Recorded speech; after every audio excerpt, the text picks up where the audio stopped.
Hello नमस्ते, मैं reiki master crystal healer आप सभी का 888 हीलिंग में स्वागत करती हूँ। उम्मीद करती हूँ आप सब अच्छे होंगे। आज का मेरा विषय रेकी क्रिस्टल या फिर एंजल नंबर्स नहीं है, लेकिन आज मैं बात करूँगी बहुत ही खूबसूरत किताब के बारे में जिसका नाम है जीवात्मा जगत के नियम। आजकल कोरोना का दौर चल रहा है, विपरीत समय चल रहा है जिसमें हमको ज़्यादातर घर पे ही बैठे रहना पड़ता है। तो इस समय का हम सदुपयोग करें और हमारे जीवन को हम और ज़्यादा सरल कर पाए और सही मायने में समझ पाए। इसलिए ज़रूरी है अच्छी चीज़ें हम सीखें या फिर पढ़ें।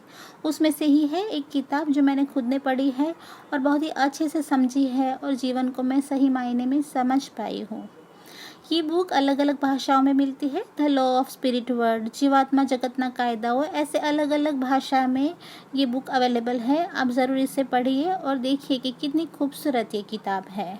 ज़्यादातर ऐसी किताबें जानकार लेखक के द्वारा लिखी जाती है, लेकिन ये एक हाउसवाइफ के द्वारा लिखी गई है जिनके जीवन में बहुत ही ज़्यादा उतार चढ़ाव आए और अलग अलग उनके जीवन में दुखद घटनाएं हुई और उसके बाद उन्होंने इस बुक को लिखा।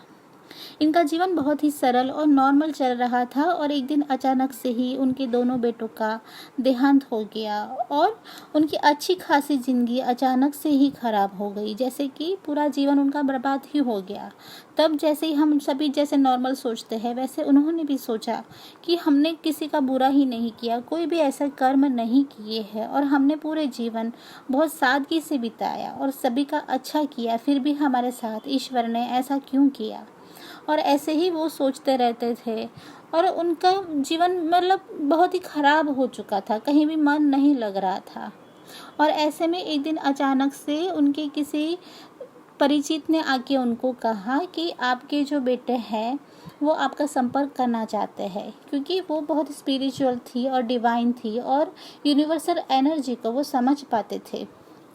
तो उनके द्वारा ईश्वर ने संदेश दिया और उन्होंने आगे पहुंचाया कि ईश्वर या फिर ब्रह्मांडीय ऊर्जा, कुछ आत्माएं आपसे कनेक्ट करना चाहती है, आपसे कुछ कहना चाहती है, ऐसा मुझे संदेश मिल रहा है।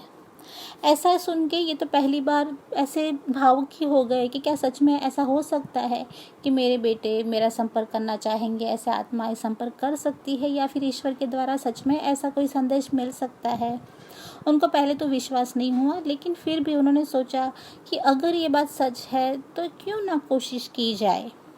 उन्होंने बार बार सोचा और फिर उनके दिमाग में ये ख्याल आया, ईश्वर के द्वारा ही उनको संकेत आया कि कुछ वो लिखे। और उन्होंने किताब लिखने का शुरू किया, एक डायरी ली, पेन ली और उन्होंने ईश्वर से ये विनती की कि अगर सच में ही ऐसा है, सच में ही कुछ आत्माएं हैं या फिर ईश्वर मुझे कोई संदेश देना चाहती है, तो मैं ये पेन के ज़रिए लिख रही हूँ, आप ही मुझे गाइड करें, आप ही संदेश दें और उस हिसाब से मैं लिखूँ। तो ये उनकी किताब लिखने के पीछे की स्टोरी है और धीरे धीरे उन्होंने इस किताब को लिखना शुरू किया। जो यूनिवर्सल एनर्जी के द्वारा उनको संकेत मिलते गए, जो मैसेजेस मिलते गए, उस हिसाब से उन्होंने आगे लिखना शुरू किया। और उन्होंने जो सोचा भी नहीं था, जिसके बारे में उनको कोई ज्ञान भी नहीं था, ऐसे मिरेकल वेज में उनके द्वारा एक किताब लिखी गई कि जिनका उनको पूरे जीवन में कोई ज्ञान ही नहीं था, उस बारे में उन्होंने विस्तार पूर्वक लिखा और बहुत ही सरल भाषा में कि हर कोई एक इंसान इसे पढ़ पाए, समझ पाए और अपने जीवन में उसे अच्छे से उतार पाए। उस तरह से इस किताब को लिखा गया है। जैसे हम सबके जीवन में कुछ न कुछ घटनाएं बनती रहती है ऐसी ही, और हम सभी एक बार तो ये सोचते ही है अपने जीवन में कि हमारे साथ ऐसा क्यों हुआ, हमने तो ऐसा कुछ किया ही नहीं। तो उन सारे सवालों का जवाब अगर आप ये बुक पढ़ोगे तो आपको बहुत ही सरलता से समझ में आ जाएंगे उन सारे सवालों के जवाब।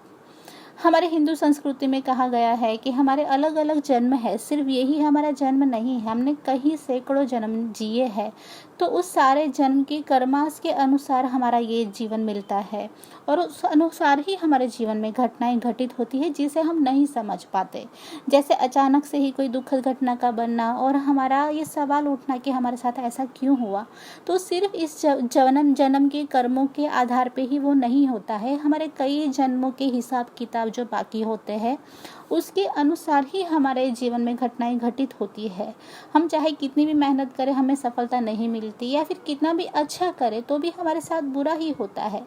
तो ऐसा क्यों होता है, इसके पीछे का क्या कारण है, वो सब के बारे में इस किताब में बहुत ही विस्तृत में बताया गया है और बहुत ही सरलतापूर्वक बताया गया है। हमारे अच्छे बुरे कर्म जो देखने के तौर पे ही दिखे जाते हैं ऐसा नहीं है।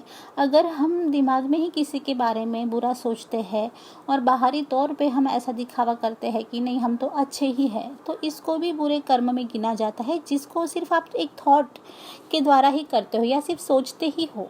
किसी का बुरा आप करते नहीं हो लेकिन मन में विचार आ जाता है, तो इसको भी बुरे कर्म में ही गिना गया है। तो इन सारी बातों को बहुत ही गहराई से इस किताब में समझाया है और सभी को इसको समझना चाहिए कि हमारे जीवन में ऐसा क्यों होता है। और ये सब अगर आप समझ जाएंगे तो आपके जीवन को जीने का नज़रिया, आपके विचार बिल्कुल ही बदल जाएंगे और आपके जीवन को आप सही मायने में समझ पाओगे कि किस तरह से हमको जीना है, और जीने की आपकी पूरी सोच ही बदल जाएगी, पूरी राह ही बदल जाएगी। दोस्तों, आप किताब को ज़रूर पढ़े लाए और अपने जीवन को सरल बनाए और बहुत सारे उन उलझे हुए सवालों को सुलझाए और उसके जवाब आप पाए कि ऐसा क्यों है। खुर्शीद के द्वारा बहुत ही अच्छी तरह से सरलता से उनके दुखों के बाद, ईश्वरीय संकेत के बाद उसको लिखा गया है और समझाया गया है। और उनका मकसद यही था कि उन्होंने जो अपने जीवन को सरलता से जाना, सही मायने में जाना और सही चीज़ों को उन्होंने जो समझा, वो सारी चीज़ें वो हमको देना चाहते हैं और उसी मकसद से उन्होंने इस किताब को लिखा है और हमारे सामने रखा है।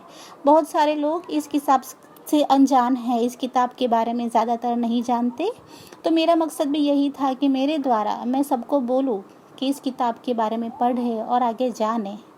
तो दोस्तों, उम्मीद करती हूँ मेरी आज की बात आपको पसंद आई होगी। मेरा चैनल देखने के लिए धन्यवाद। God bless you and love you all. Thank you.